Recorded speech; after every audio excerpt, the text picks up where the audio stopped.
3:10 through 12, for as many as are of the works of the law are under the curse. For it is written, cursed is everyone that continues not in all the things which are written in the book of the law to do them. But that no man is justified by the law in the sight of God, it is evident. For the just shall live by faith. And the law is not of faith, but the man that doeth them shall live in them. Paul is addressing those who think that their law performance can give them some kind of standing before God. I know folks who think that they're on some kind of higher plane than others because they have put themselves back under parts of the law. They're wrong. They're wrong. You're going from talking about believing Abraham in verse 9 to talking about those who are of the works of the law has a purpose here.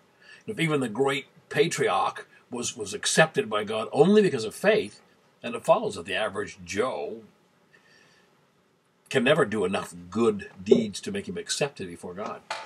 These Christians from a Jewish background who believe we should still live under the law of Moses thought it was a path to blessing. But Paul said, no, it's a curse. So the good news of grace is that while we were yet sinners, Christ died for us. Steve Brown said, a student stopped by and told him a story, and he said he told me about his little sister who wrote him a letter for his birthday. And she wrote about how much she admired him and the way he was so good and kind and followed Jesus so closely. He said, I'd been listening to you all day, and I realized that she thought I was perfect. I also knew that I needed to tell her the truth. So I went to a room and sat down and began to confess my sins to her. She asked why I was doing it, and I told her that I was afraid she would think that God loved us because we were good, and I didn't want her to think that. Then this young man said his sister began to cry. I just held her and let her cry. I asked her if she thought she had to be perfect in order to get God to love her, and she nodded her head.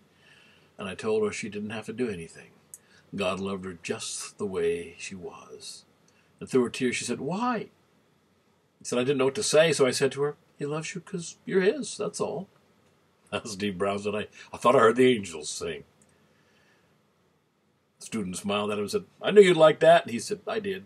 See, the story of God's love is a story that needs to be told. When we tell it to one another, all sorts of good things happen. When we don't, Jesus still loves us. But we miss the power of that grace story in our own lives. So go out and tell somebody today, okay? He asked me and Steve to remind you. You ponder that, Pastor Steve.